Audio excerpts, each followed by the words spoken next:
मन अस्वस्थ आणि दुःखी असेल तर नक्की ऐका. जीवनाचे वास्तव आणि नात्यांचे सत्य. अनेकदा जखमा तेच लोक देऊन जातात जे सुरुवातीला खूप प्रेमाने वागतात. थोडा वेळ लागेल, पण खात्री ठेवा, तुम्हाला एकटेपणात खूप शांतता मिळेल. एखादं नातं कितीही का बिघडेना, जर सुधारायची इच्छा असेल तर सर्व काही ठीक होऊ शकतं. माझ्या एकटं राहण्याचं एक कारण हे सुद्धा आहे की मला खोट्या लोकांशी नातं तोडताना भीती वाटत नाही. चुका तर आयुष्यात खूप झाल्या, पण ज्या चुका लोकांना ओळखण्यात झाल्या त्याचं नुकसान सर्वात जास्त झालं. आम्ही वेडे होतो जे मन साफ ठेवायचो, पण आम्हाला काय माहीत होतं की लोक इथे चेहरा पाहतात. सर्वात जास्त द्वेषाचा सामना सत्य बोलणाऱ्यांना आणि लोकांचं भलं करणाऱ्यांनाच करावा लागतो.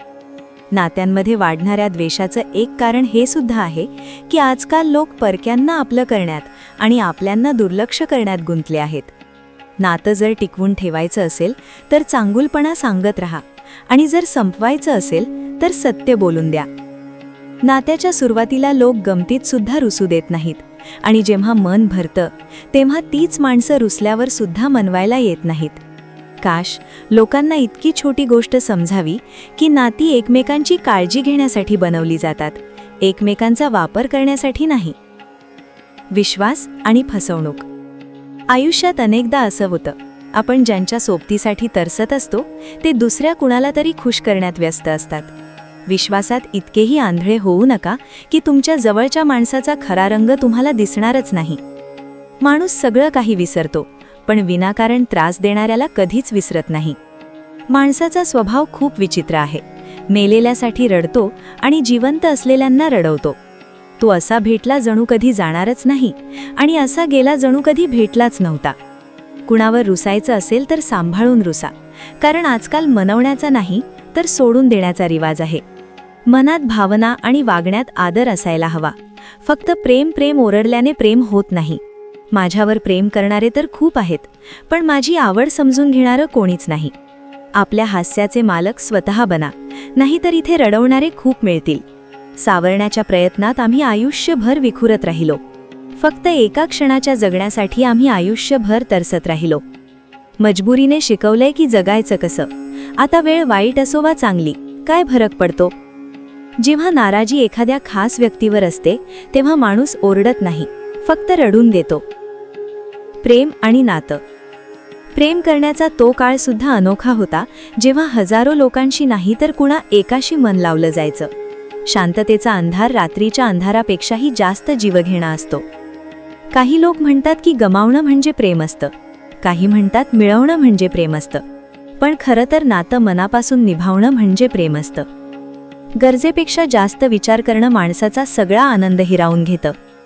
तुमचं हृदय खूप मौल्यवान आहे, म्हणूनच प्रयत्न करा की त्यात तेच राहावेत जे राहण्याच्या लायकीचे आहेत.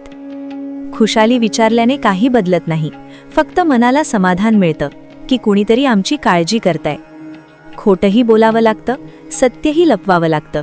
आयुष्य जगण्यासाठी प्रत्येक मार्ग स्वीकारावा लागतो. सज्जनांना लोक जगू कुठे देतात, कधी कधी वाईट सुद्धा बनावं लागतं. हे आयुष्य आहे साहेब, इथे दुःख लपवून सुद्धा हसावं लागतं. आजकाल लोक कपड्यांसारखे प्रेम बदलतात, आणि एक आम्ही आहोत ज्यांच्याकडून एक व्यक्ती विसरली जात नाही. ऐकलंही काही नाही आणि बोललोही काही नाही, पण आयुष्याच्या ओढाताणीत असे विखुरलो आहोत की तुटलंही काही नाही आणि उरलंही काही नाही. लक्षात ठेवा, आदरापेक्षा मोठं काही नसतं, प्रेम सुद्धा नाही. प्रत्येकाचे चांगले दिवस येतात, कारण आयुष्याच्या समुद्रात नेहमी वादळं नसतात. जी नाती मनात जपली जातात तीच टिकतात. डोळ्यांना आवडणारे तर रोज बदलत असतात. आयुष्यातील धडे. आयुष्याचा किस्सा इतकाच आहे की लोक आयुष्य घडवण्याच्या नालात आयुष्य जगायचंच विसरून जातात. काही अपघात असेही झालेत माझ्यासोबत. जखम तर झाली नाही, पण वेदना खूप झाल्या. तुटलेल्या गोष्टी नेहमी वेदना देतात, मग ते मन असो, विश्वास असो किंवा अपेक्षा. आयुष्याने आम्हाला इतकं रडवलंय की आता फरकच पडत नाही की माझी सकाळ हसताना होतीये की रडताना. आता नाती निभावता निभावता थकवा जाणवू लागलाय. आता तर भीती वाटते की कोणत्या क्षणी मी स्वतःवरच रुसून न जाईन. स्वतःशीच एक विचित्र लढाई सुरू आहे. डोळे म्हणतात झोपू दे आणि मन म्हणतं रडू दे. बुडू दे माझी नौका. आता दुसऱ्या कोणत्याही प्रवासाची इच्छा नाही. मी तो एकाकी प्रवासी आहे ज्याला कोणतीही मंजिल नाही. कधी कोणाला सक्ती करू नका की त्यांनी तुमच्याशी बोलावं, कारण जर त्यांच्या मनात तुमच्याबद्दल ओढ असेल तर ते स्वतःहून बोलतील. एक दिवस एकटेपणासुद्धा सोयीचा वाटू लागतो, फक्त सुरुवातीचा काळच खूप वाईट वाटतो. तुम्हाला हवं असतं तर तुम्ही निभावू शकला असता, पण गोष्ट हीच आहे ना की तुमची इच्छाच नव्हती. प्रत्येक गोष्टीची किंमत वेळ आल्यावरच समजते, कारण मोफत मिळणारा ऑक्सिजन हॉस्पिटलमध्ये खूप महाग विकला जातो. नाती जर थोडी विखुरली तर सावरणारे कमी आणि आग लावणारे जास्त मिळतात. तुम्ही काळजी करणं सोडून द्या, ते त्रास देणं सोडून देतील. आदर माणसाचा नसतो, गरजेचा असतो. जिथे गरज संपते तिथे तुमचा आदरही संपतो. वेळीपेक्षा जास्त कदर फक्त त्यांचीच करा ज्यांनी वेळेवर तुमची साथ दिली आहे. नशीब आणि वास्तव. नशिबाची गोष्ट आहे. कोणी द्वेष देऊनही प्रेम मिळवतं आणि कोणी अपार प्रेम करूनही पूर्णपणे एकटं पडतं. नाती निभावता निभावता आम्ही किती लांब आलो, स्वतःलाही हरवून बसलो आपल्यांना मनवता. लोक म्हणतात की तू खूप हसतोस, आणि आम्ही थकलोय दुःख लपवता. एकटं उभं राहण्याची हिंमत ठेवा, मग भलेही पूर्ण जग तुमच्या विरोधात का असेना. ज्या नात्यात क्षणाक्षणाला तुमचा श्वास कोंडत असेल त्या नात्यातून स्वतःला मुक्त करणंच चांगलं. अगतिकता काय असते हे त्या माणसाला विचारा जो कोणाला गमावू शकत नाही आणि त्याचा होऊही शकत नाही. आम्ही प्रत्येक नातं वाचवण्याचा प्रयत्न केला होता, पण तुटली ती तीच ज्यांच्याकडून आम्हाला अजिबात अपेक्षा नव्हती. आपल्या आतल्या मुलाला नेहमी जिवंत ठेवा, कारण गरजेपेक्षा जास्त समजूतदारपणा आयुष्याला रंगहीन बनवतो. कधीही कोणावर डोळे झाकून विश्वास ठेवू नका, कारण हे जग इतकं चांगलं नाहीये की तुमच्या विश्वासाला कायम राखू शकेल.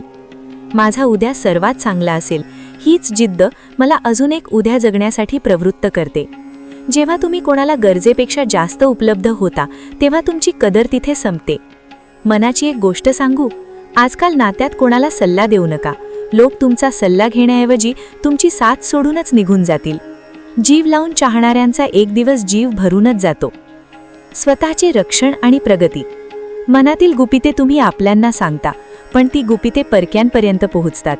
म्हणूनच कोणाला आपलं गुपित सांगण्यापूर्वी हे नीट समजून घ्या की तू खरोखर तुमचा आपला आहे की फक्त तुम्हाला आपला वाटतो. प्रार्थना कधीच अपूर्ण राहत नाहीत, फक्त माणूस संयम ठेवत नाही. जिथे असं वाटेल की तुमची खूप जास्त काळजी आणि कदर करणं इतरांसाठी त्रासदायक ठरतंय, तिथे तिथून निघून जाणंच योग्य असतं.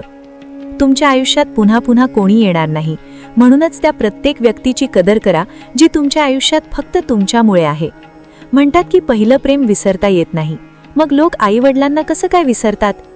जगावर केलेला विश्वास कदाचित तुटेलही, पण जगाच्या देवावर केलेला विश्वास कधीच तुटत नाही. या जगात कोणीही आपलं नाही आणि हे एक मोठं सत्य आहे, पण याशी तुम्हाला लढायचं नाहीये, तर याचा स्वीकार करायचा आहे. वेळ जेव्हा माणसाला बदलायला शिकवते ना, तेव्हा माणूस सुद्धा वेळेला बदलायला शिकतोच. कोणाचं दुःख समजून घेण्यासाठी माणसाच्या आत माणुसकी असणं गरजेचं आहे. टेन्शन तितकंच घ्यावं जितक्यात काम होईल, तितकं नाही ज्यात आयुष्यात संपून जाईल. सत्य बोलणं तर सोडाच, आजकाल लोकांना सत्य ऐकायलाही आवडत नाही. आवाज मोठा करण्याऐवजी आपली गोष्ट मांडण्याची पद्धत बदला. आपण प्रत्येकाची मदत करू शकत नाही, पण प्रत्येकजण कोणाची ना कोणाची मदत नक्कीच करू शकतो. जगाचा हाच नियम आहे. लोक तुमच्याकडून उपकारही घेतील आणि मतलबी सुद्धा तुम्हालाच मानतील. लोक फक्त आपला स्वार्थ साधत होते, आम्ही उगाच त्यांना आपले मित्र समजून बसलो. आदर द्या, पण इतकाही नको की लोक तुमचाच आदर करणार नाहीत. माणूस कधी बदलेल सांगता येत नाही, आणि आम्ही विचार करत बसतो की आमची चूक कुठे झाली. माणसं सहसा बदलत नाहीत, फक्त ते वास्तवात कसे आहेत हे दाखवून देतात. कारण काहीही असो, जर तुम्ही मध्येच सोडलत तर तो खेळच असेल, प्रेम नाही. स्वतःच्या कथेत नायक बना. प्रत्येकाच्या कथेत कोणी चांगलं नसतं. शांत फक्त तितकंच राहा की लोक तुम्हाला कमकुवत समजणार नाहीत. जिथे अहम आणि वहम जिवंत असतात तिथे प्रेम आणि नाती मरतात. माफीने काही होत नाही. काही गोष्टी अशा असतात ज्या थेट हृदयाला लागतात. प्रेरणा आणि आत्मविश्वास. आयुष्यात सगळं काही सोडून द्या, पण हसणं आणि आशा कधीच सोडू नका. कोणाच्या शब्दांची किंमत तेव्हा संपते जेव्हा त्याच्या कृती पूर्णपणे वेगळ्या असतात. गेलेल्या कलचा पश्चाताप आणि येणाऱ्या उद्याची चिंता हे दोन असे चोर आहेत जे तुमचा आजचा आनंद चोरून नेतात. ज्या डिप्रेशनमध्ये श्रीमंत माणूस आत्महत्या करतो, तितकं डिप्रेशन मध्यमवर्गीय माणूस रोज डोक्यावर घेऊन फिरतो, कारण त्याला लढायला येतं, मरायला नाही. कधीकधी आयुष्यातील वाईट अपघात आपल्याला योग्य मार्गावर घेऊन येतात.